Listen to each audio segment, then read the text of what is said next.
listen, bring your hips to me. Oh, bring your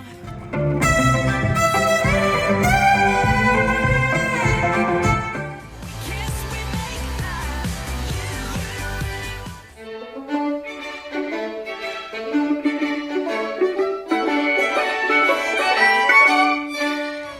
we make love. Have you ever felt like this? But strange things happen, are you going round the twist? Worries me.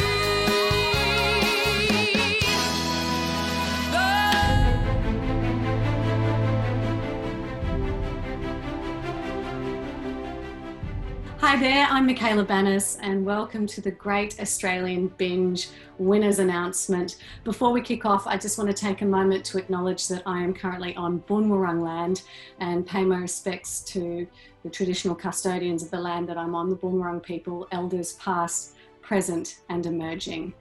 I'm really excited to be hosting tonight and chatting to some extraordinary cast and crew from your favourite shows. And so let's get things kicked off with a Great Australian Binge winners announcement.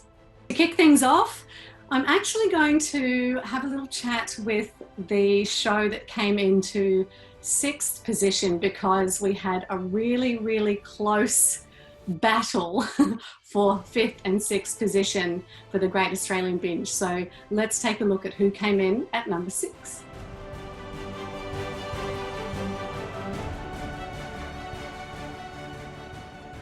So coming in at 6th place in the Great Australian Binge, we had to talk to these guys because it was a matter of, I'm going to say, less than 10 votes between 5th and 6th place, but it's the extraordinary Home and Away, and I have the delightful Penny McNamee and Rowan Nicol joining me from the cast. Hi, you guys, 6th place.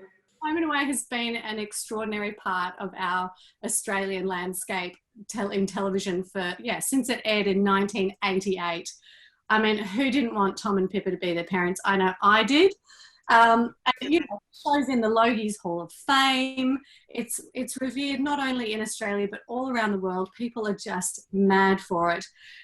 Aside from all the eye candy that brings me to Summer Bay, what is it about this show, Penny, that you think draws people in night after night? I think at the heart of it, it's family and familiarity. You know, like particularly I feel like during the COVID period, it was funny when Home and Away went off air for a few weeks and then they brought it back on. And the night that they brought it back on, I sat down and watched it. And often I don't get to watch it because I'm still on set. And I even felt emotional, not from an actor's point of view being on the show, because I don't even think I was in that first episode. You were, Ro. But just the familiarity and the safety of going, oh, here are these faces and these voices we know so well and these stories that are familiar to us. You know, like when you go traveling overseas, you realize that not every country have caravan parks and surf clubs, you know? Right, from the outside, it looks like it's a hoot. Is it fun to make? Yeah, it sure is. And it's an experience like no other. It's especially when you're on set up at Palm Beach, the accessibility of the show for fans who just can't believe that they're there. I know what it's like to be a pilgrim in places where I can't believe I'm there. So for the fans to get such a kick out of seeing you is fabulous. And of course, another thing that makes the show great is there's fantastic people, particularly the crew. The cast, there's not a bad apple in the bunch. Why would there be? But the crew who have been there, they're macho, they know what they're doing, they're good-humoured, and there's no nonsense. So it's a blast. Well, speaking of the crew, I mean, this show has employed countless actors across the years that it's been going, including people who've gone on to have even bigger, better, amazing things happening for them in film. And, you know, it's launched careers for people. It's been a staple for a lot of performers, but it also has employed an extraordinary amount of crew members. Penny, what do Aussie shows mean to the livelihoods of those people? And what would it look like if we were not to have Australian content anymore? Oh yeah, I mean, this is really a lot of people's bread and butter.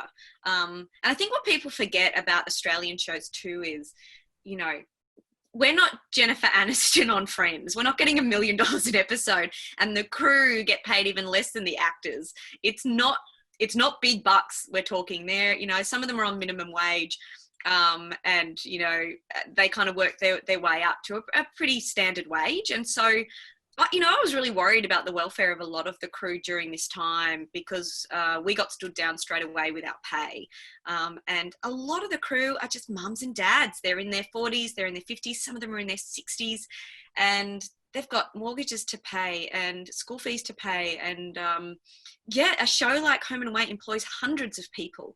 And it's not just the actors, we're 20 of them. You know, there's writers, there's camera equipment guys, there's unit guys who are the ones who just come and lift the big heavy set pieces, and you know, they're there at 4 a.m. On set, on location, working so hard. There's drivers, there's chefs. It just employs so many people, and it's their livelihood. So without this show, there'd be a lot of people out there really struggling. Yeah, that's so true. That is so true. So many people voted for Home and Away in the Great Australian Binge. It is just so loved. Rowan, anything to say to the people that put their votes in for your gorgeous show? Thank you so much for your support. We're going to keep rocking and rolling and making more and more Aussie stories like Home and Away and bringing them to you. Thanks very much. And that's the great thing. Home and Away have gone back to filming, so there's more episodes coming, which is really exciting for me and everyone who's obsessed with the show. You guys, thank you so much for your time. I just really appreciate it because I know you're back filming and you're busy and you've got lives, and I know all the fans are going to be so thrilled to see your faces here and wanting to send you so much love, and stay safe and well, and thank you so much. Oh, thanks, Michaela. Thank you for having us and including us. Thanks, Michaela. And now to number 5. And coming in at a hugely respectable 5th place. Yay! I love Neighbours, and I have the incredible Alan Fletcher, who plays Dr. Carl Kennedy, joining me, as well as Sharon Johal, who plays Dippy Rebecca. Thank you for being here, you guys. Yes. Neighbours. Yay! Thank you for having us. I didn't know we came in 5th, and I know we were vying for that position with the unsaid or unspeakable Home and Away, so I'm really happy about that. Yeah, it's wonderful. Absolutely wonderful, particularly to have one of our longest running shows in Australia, the longest running show in Australia, in the top 5. This show, Neighbours, has been so popular, not just in Australia, but internationally, especially in the UK. And it brings tourists they flock to Australia just to get, a sense of what it is to be, a neighbour, so to speak. Sharon, do you encounter these busloads of people flocking to Ramsay Street? Do you see these guys a lot? Are they? Yeah, absolutely. Look, even before, I remember when I told my family I got this job, like they were very excited, but more so my UK relatives, they were just like, they could not get the smile off of their faces. It's huge over there. And when we started as well, they knew a new family was coming. I remember the first scene we shot on Ramsay Street, Pinnock Court in Vermont South. There were people there. There was buses out there watching, taking photos, trying to find out who the new family was. And there are organised tours that go through. And actually we'd incorporated, before all this COVID stuff happened, we'd incorporated it as part of our daily schedule. So at lunchtime, there'd be 2 cast members that would go out. And to be honest, in those groups, 90% of those people are UK, Irish, European viewers, because they love it so much. Alan, what is it about Australian stories on our screens that's so important? Why do we need them? Well, our country would be a cultural desert if we just succumb to the huge swathes of content that come into this country really, really cheaply. I mean, ultimately, your cultural identity becomes the most important thing a country can hold on to. Every country in the world has content regulations. France, all the major countries have content regulation because they're aware that if people don't see Australian stories on screen, they will start losing our sense of who we are as a people. It is a big part of our identity, and I don't think people realise it. And hopefully they won't realise, it won't be gone, because that'll be a big shock for a lot of people, I think. Yes, absolutely, and this is why it's beholden on this government, particularly at a time where they're actually looking at content regulation and they're re-examining it, and they put a hold on it at the moment, which I think is a disastrous thing to do. But it's beholden on this government to actually realise how important Australian film and TV is to our audiences and to our culture, and to regulate, to protect it. Well, we also have the privilege today of having producer and writer extraordinaire Jason Herbison joining us. Hi, Jason. Thank you for being here with us. Hey, thank you for having us. What a show. You should be really proud of the extraordinary show that you are at the helm of. And we were just talking before about writers, and especially during this crazy time, the rapid pace that you've had to make adjustments. How's it all going? Look, it's going really well. Thank you for all those lovely words, by the way. We're very, very proud of Neighbours. We're 35 years young this year. And we do feel like we, apart from being a very important part of the popular culture, we do feel as though we perform a really important role in the industry, providing work for ongoing work for so many people for so many years. And we sort of joke a lot at Neighbours that we've dealt with everything over the years. I don't know if we've dealt with COVID-19 before. So Sharon, what's been your favourite part of working on this show so far? For me to be on a show like this and be representing myself, I'm of Indian heritage, to be in a show like this the way that I have has honestly just been the biggest blessing. We work with the best people. I know I'm super biased, but we do, the production, the writers, the crew, the cast. It's such an enjoyable thing. It's like when I go to work, it doesn't feel like a job. It means a lot as well, because I feel like our show is definitely at the forefront of flag bearing. We've had many firsts on this show. We had, our gay marriage a couple years ago. We've had transgender actor come on, and the things that we kind of discuss in the storylines and go through are stuff that I haven't really seen before in one show. So I feel like it's a holistic experience. And to me, it's just been everything. I don't think I'll ever forget this experience. And it's a really key defining moment, couple of years moment, or however long it's going to be in my life. Alan, so many people voted for Neighbours. I love it so much. Anything you want to say to those who voted for your beautiful show? Well, Neighbours would not be alive today after 35 years if it wasn't for the fans here and in the UK and Belgium and Iceland, etc., etc. Guys, I just want to express all of my gratitude towards you for reminding people of how vital Neighbours is, how important it is, how relevant it is, and how much fun it is. Thank you guys so much for your contribution to Australian screen history. Thank you, Caroline. History, really, and it's ongoing. It's an ongoing legacy, Neighbours. So thank you so much, and thank you for joining me today. It's been a joy. Thank you so much, and thank you for watching, everyone. Love you and appreciate you. Yes, well. Thank you. see ya. Coming in at number 4.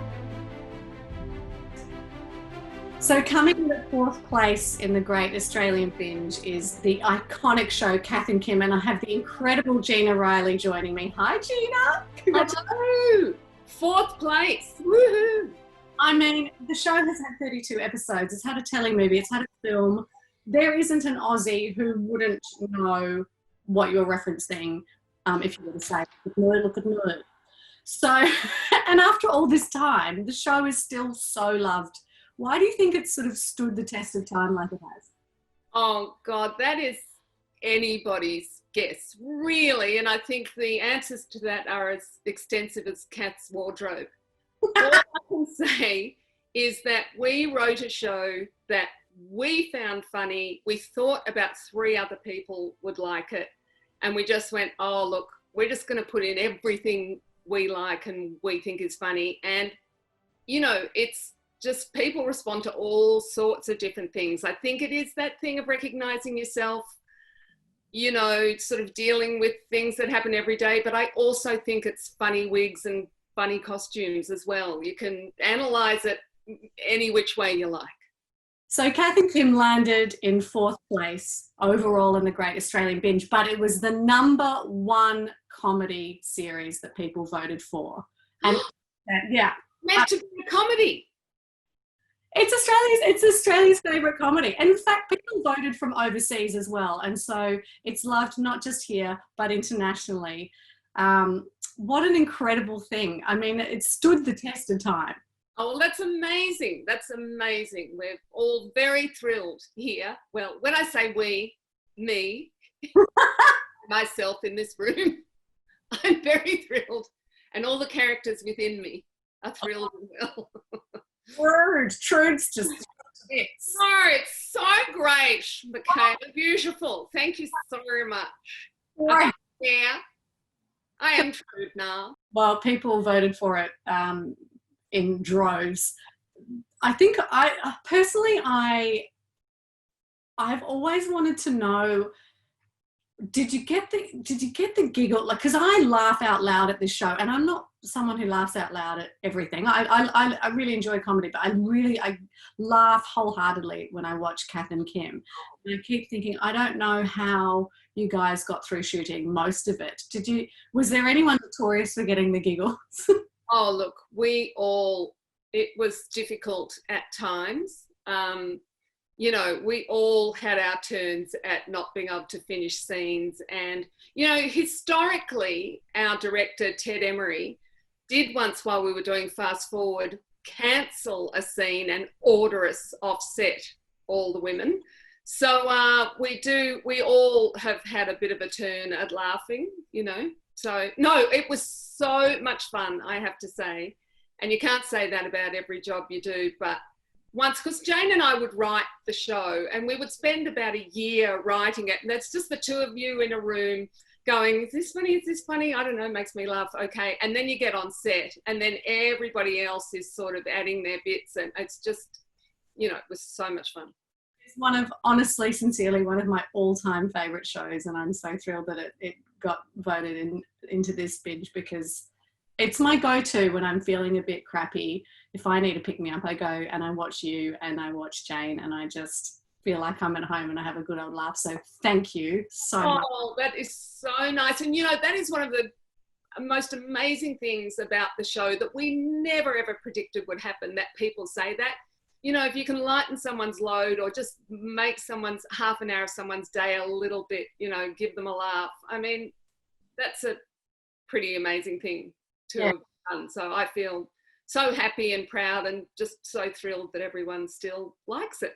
They don't just like it, they love it. They love it. Thank you so much for joining me today, Gina. Same to you. Love everybody. Mwah. So also joining me from Kath and Kim, we have a couple of incredible women from the crew. We have Pia Emery, who's a location manager, and Penny Southgate, the production designer from the show. Thank you so much for joining me, both of you. Pia, how many shopping centres did you have to scout before you found Fountain Gate? Well, actually, the first series was shot at Southland, because it had not only the Prue and Trude location, but it also the location for TV World, which was Harvey Norman.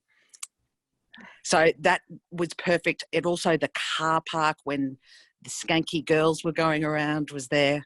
And then when it came to the second series, Southland was not able to accommodate us, and we went straight to Fountain Lake.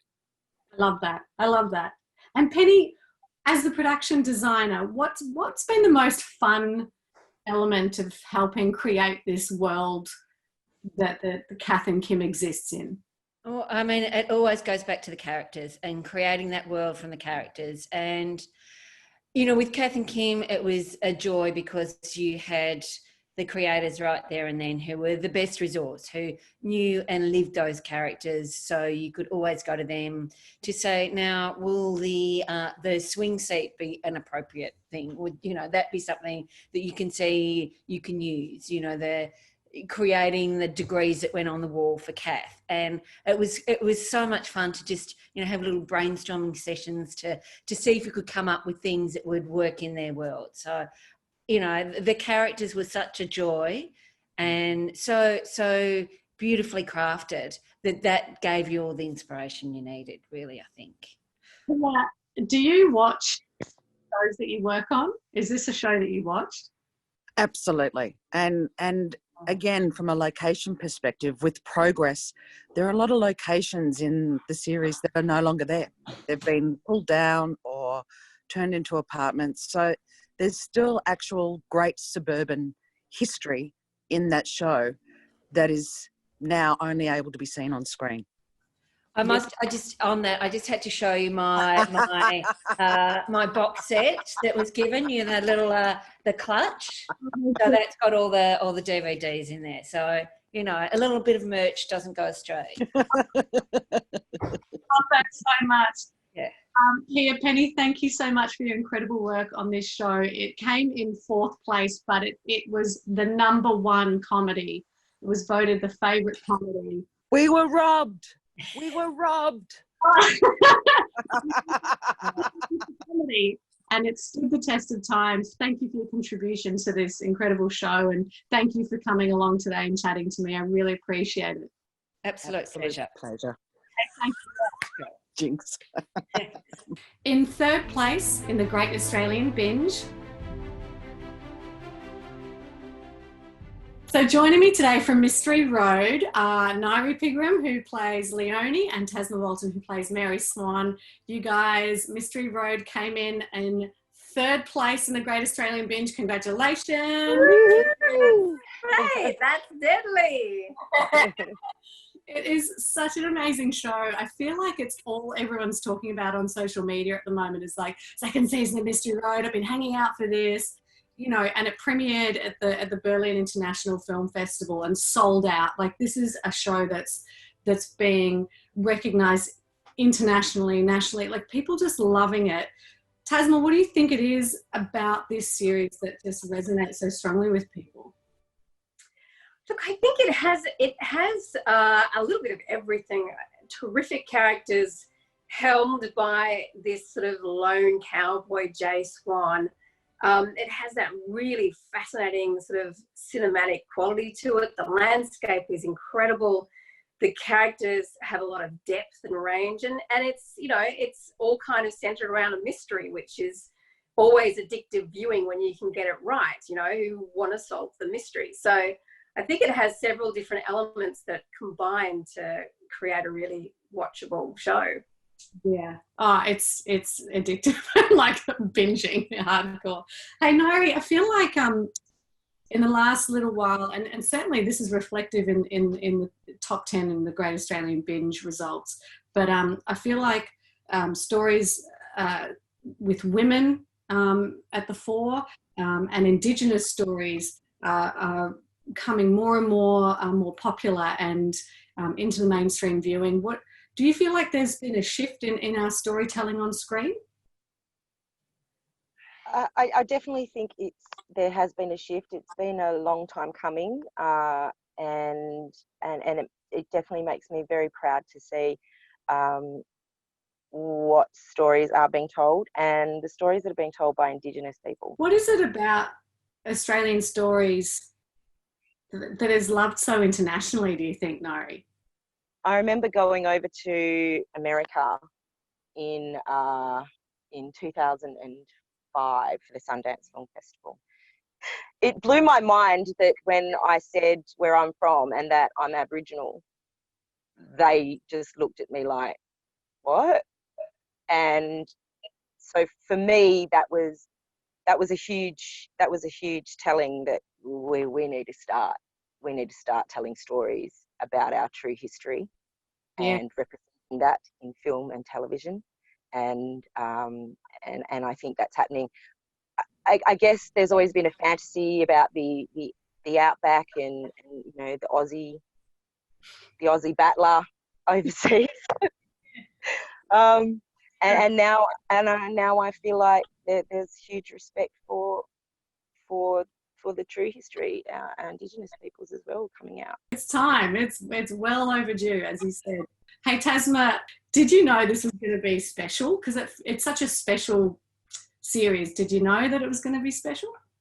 Well, I mean, look, I'm biased because I was lucky enough to be in Ivan Sen's original film, yeah, Mystery Road. And I thought that was special. I mean, I thought that was brilliant. And I certainly thought the world that Ivan created was, you know, very interesting, had so many different complexities to it, but it was housed in such a great genre that, you know, yeah, I could only hope that we'd see more of that. And so when Aaron actually told me that it looks like it was going to go into a TV series, yeah, I was really excited because I thought there was so much to explore here. And I love the structure that the writers and the producers have come up with, you know, sort of following Jay around the country to different towns and to different regional centres and exploring those worlds within that sort of outback noir genre is genius. And it's able then to showcase a range of characters, a range of stories, a range of Australian landscapes. And I think that is part of its appeal and its genius. Guys, congratulations. 3rd place in the Great Australian Binge from Mystery Road. I'm thrilled. Thank you for joining me, Tasma and Nairi.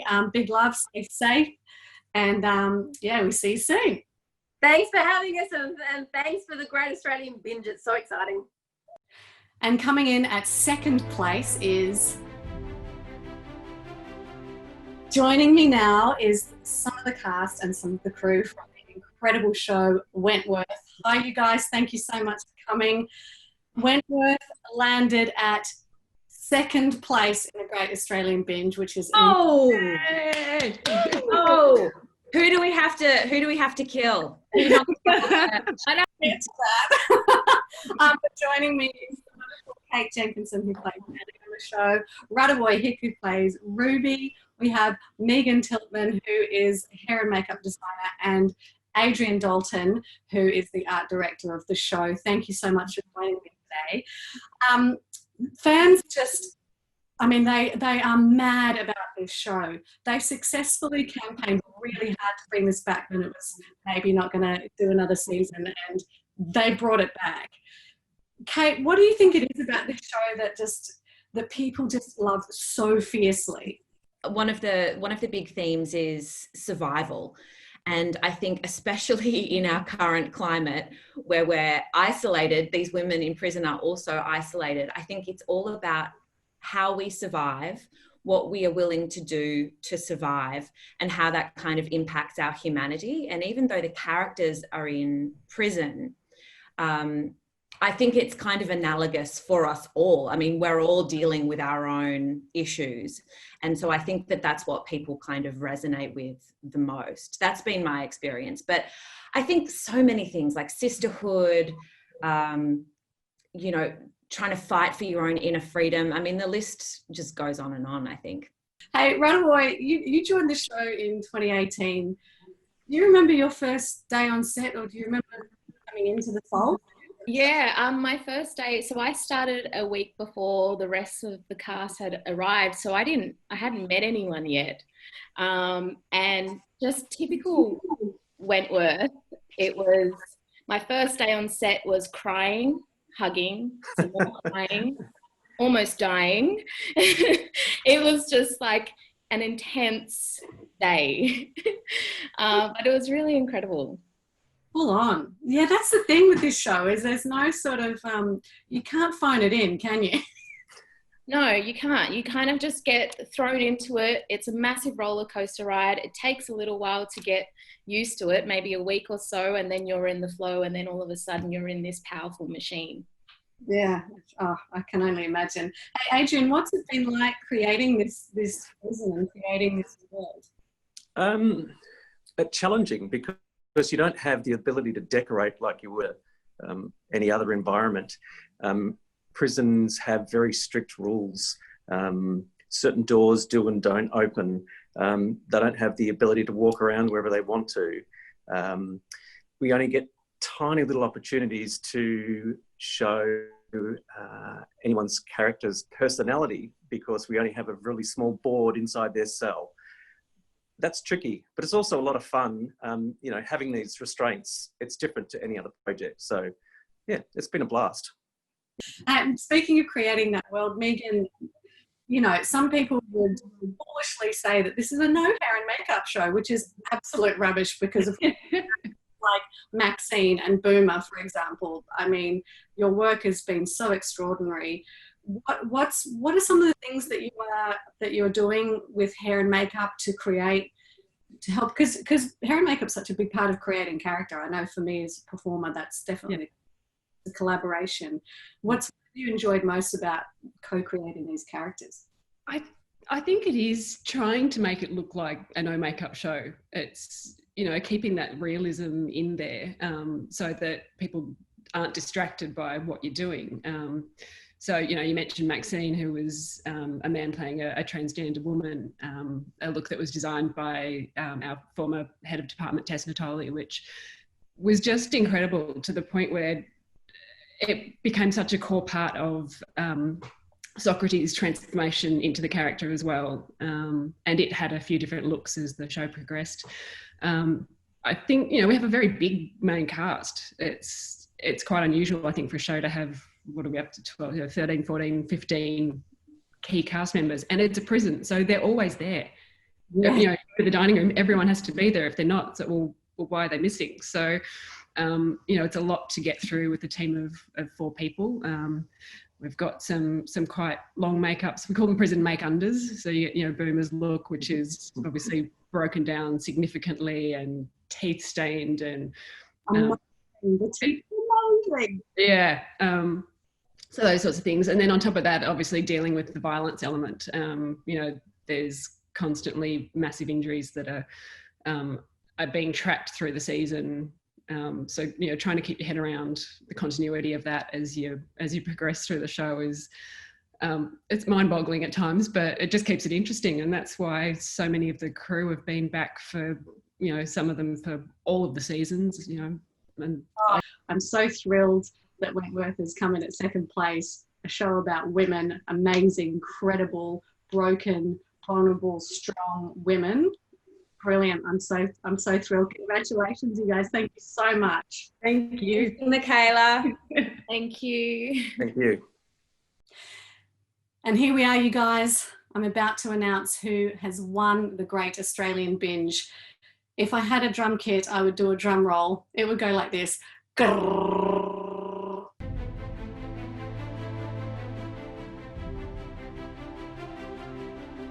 Okay, this is a moment for me. I have the great privilege of announcing that the #1 show voted in the Great Australian Binge was McLeod's Daughters, and I have Simone Jade McKinnon and Sonia Todd joining me. Hooray, we won! I couldn't be prouder. Thank you both so much for joining me. It's so nice to see your faces. I wish I could hug you. Here's some stats for you. McLeod's ran for 8 years. A lot of this you'll already know. 224 one-hour episodes shot entirely on film. Nominated for 41 Logie Awards. Sold in over 200 territories across the globe. This is something I didn't know. The show also employed over 650 actors across its run and nearly 2,000 crew across the shoot. That's epic. That's really, I'm so proud of this show, and I'm so proud that Australia and internationally the voters popped us in #1. Sonia, you were there at the very beginning. Could you sense how big this was going to be? Well, if Posy Graham Evans, who's the producer, if her enthusiasm was anything to go by, then yes, of course it was going to be a success. And there was a lot of excitement around pre-production, leading up to the shoot. Day one, I clearly remember breakfast at least, and there was a lot of excitement, a lot of energy around the show.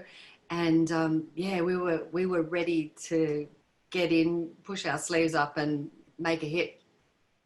And what a hit it turned out to be. I joined on board. I jumped on board because it was so successful.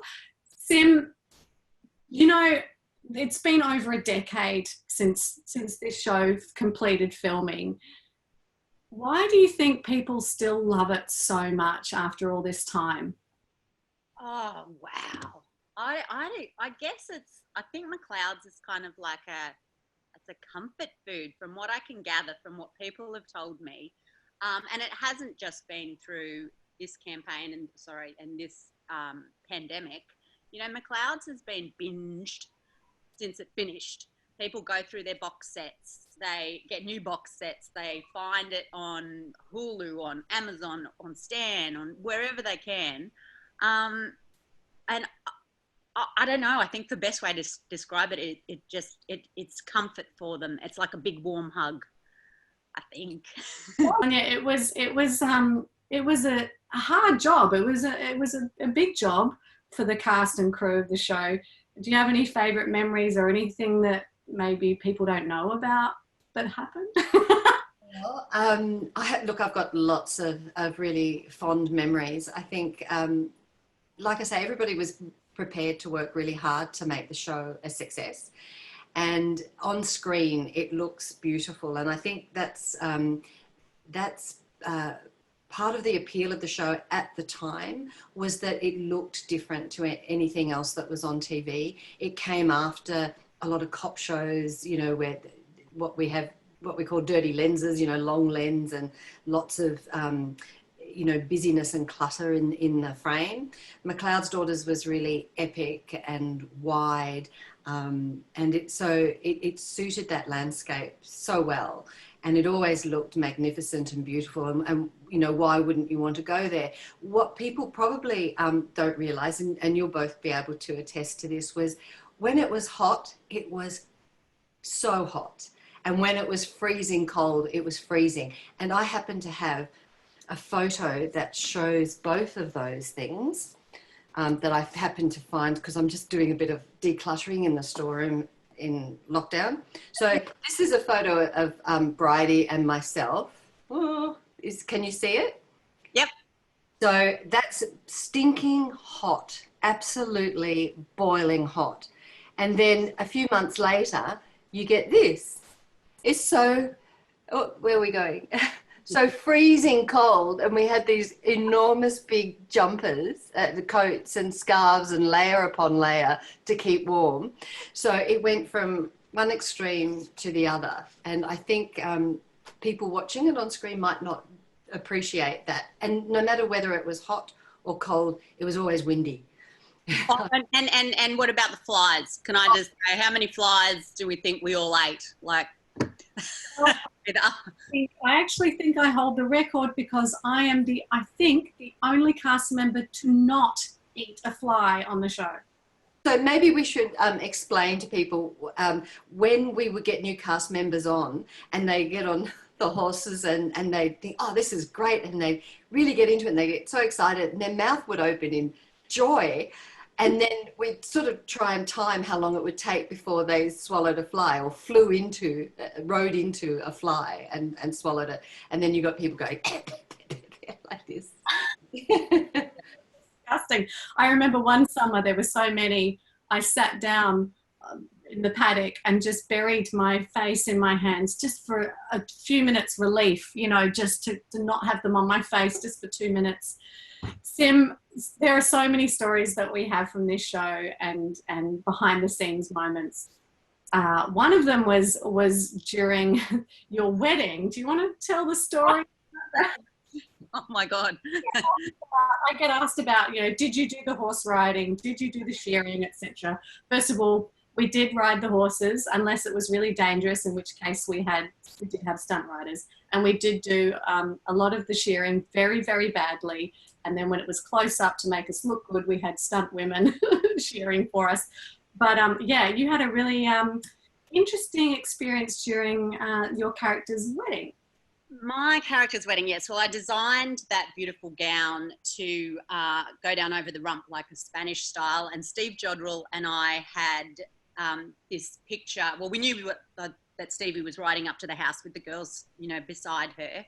But we wanted that one shot from behind, which was to showcase this beautiful big long dress, and the bridesmaids' dresses too, all hung down over the horses' rumps, and just for that one specific shot. And so it was a day. Luckily, we'd done the vows the day before, and I believe we'd done the wedding dance also the day before. So this was just sort of a bit of a pickup shot, and so we were just walking down to where the camera was set up in toward the river paddock, and this big bloody gust of wind came up, blew up the back of my dress. So then it was like a giant parachute, and I had one foot out already because the tulle of the dress was all tangled up in the stirrup leathers, and so I was trying to undo that. So I only had one hand on the reins, one leg out. The wind blows the bloody dress up. Banjo shied. I lost my balance, and he just went bolting towards the shearing sheds. All I could hear was Bill Willoughby screaming at me to pick up my reins. I couldn't get my foot back in because the dress was just going everywhere. They're like, I was just in shock. There was like, how many extras do you reckon we had that day? There was a heap. The whole wedding party was there, and everyone was just mouth open watching me trying to pull up this horse and we get to the fence, and Banjo goes one way and I go flying the other way, and I have graze up my back. We thought my pelvis was broken. It was a sight, shall we say. It was scary. Fortunately, you were okay, but it was a really hairy moment. It was this really epic moment in the show. I swear I've still got some Drovers Run Kingsford dirt or rock stuck in my back from that one epic fall. Speaking of which, Sonia, I don't know, I don't really keep things from shows very often, but from the clouds, I kept my hat and I kept the very first set of horseshoes that my horse Charlie wore out, and I have them still in my home. Do you have any keepsakes from the show, Sonia? I've got a horseshoe as well that I've kept. Apart from that, actually I do. Can I get it from my bookshop? Just one second. Mine's gone to get something as well. Simone's got the jacket. Stop it. The one I rode in on. How good is that? Makes me want to cry. I know, right? I just found it the other day. It's in storage here. So, I kept this, which is a book that my character wrote. Meg fancied herself as starting her life, having a renaissance in her life as a writer. I think, I don't know, it looks a little bit like a posy book, doesn't it? So, but Meg Fountain wrote that. And I've also got downstairs, at one point, Meg ran for the local council. And so I've got a big thing about, vote for Meg, and with my hat on and stuff like that. So yeah, there's a few bits and pieces floating around. And so many obviously incredible memories for us. And I just do want to take a second to say that, obviously, the three of us and our fellow actors loved working on the show, but our crew worked so hard, and we have so much love and respect for them because they did all of the hours, all of the days for the duration of that shoot. It was a relentless and tough shoot, and so I want to pay a lot of respect to our crew. They always had a smile on their face, and they put up with the wind and the heat and the rain and the bee swarm, a whole lot of things that went on. I had my son Sean, who is now 20. He was 8 months old when we started the show, and everybody that worked on the show, including the nanny that looked after him. I mean, we had long days, and hers was that much longer again because she had to wait till I got home before she could go home. So yeah, everybody really worked very, very hard. Yeah, I mean, I could sit and talk to you guys for hours.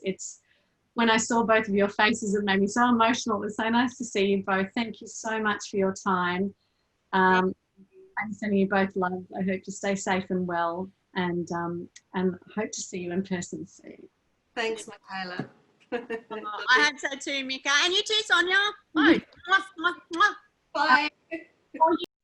Well, that's it, you guys. Thank you so much for joining me for the Great Australian Binge winners announcement. Before you go, I would like to let you know that the #1 Australian kids program voted by you was Bluey, which I have been binging myself. And the #1 Australian film was The Castle, which is one of my all-time favourites and an absolute classic. So congratulations to the cast and crew of Bluey and the cast and crew of The Castle, and to all our shows that were in the top 10. Such brilliant work by everyone. Thank you.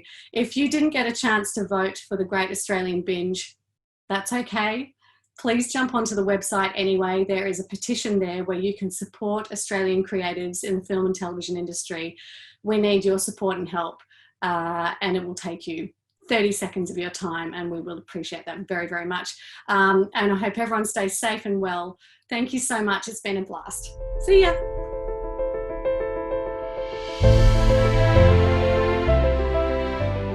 So one of our lovely Home and Away fans has said, "It cheers me up every time. I've grown up loving it and it reminds me of home and family." Ah, that's so true. They're the two things I said that this show is all about.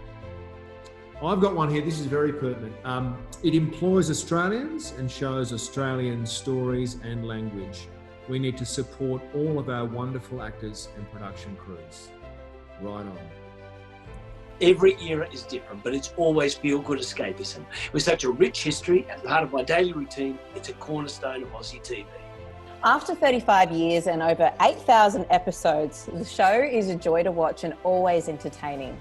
With all the comedy, drama, shocks, hookups and neighbourly moments, it really is what makes neighbours good friends. I have a legit Kath and Kim tattoo. It is the single most important piece of popular culture in the world. Love it! What is the tattoo of? That's what I want to know. I hope it's me. What is it? Or a dippity bix? A nice Chardonnay? Who knows what it might be? A little boy? The funniest women of all time on television. Brilliant writing and satire. It never ages. It is so funny and inspiring to all female comedians. Quintessentially Australian, and the characters are just so iconic. I can recognise and laugh at me in it. It stops me from taking myself seriously, which is so true. Great stories unveiling locations and characters so rarely seen on our screens. It is so evocative of its time and place. I feel so proud of the quality of the mainly Aboriginal cast and crew. Staggeringly beautiful cinematography. Beautifully made television, gripping, sexy, deeply moving, and draws attention to an incredibly marginalised group of humans. Brilliant acting too. Diverse, compelling characters played by excellent actors. Intricate storytelling with thrilling payoffs. Creative design choices with solid production values. It's a testament to the standard of excellence that Australian creatives in TV, film, performing arts hold themselves to. It's also a prime example of universal storytelling that's obvious in its connection to a global audience outside Australia. What is not to love? Great writing and performances. The characters are lovable and the story is delicious. It is a top quality production that rivals any US or Netflix series. Absolutely beautiful, so well made. All the actors are amazing in this. Thank you. You don't see many strong independent women leads these days. McLeod's Daughters brings Australia into your living room. It's just so beautiful. I love the characters, the whole plot of the series and the landscape. I can identify myself with it. It is Australian, not American accent, stories or locations. McLeod's represents us, our culture, our way of life. Oh, this is where we live and love.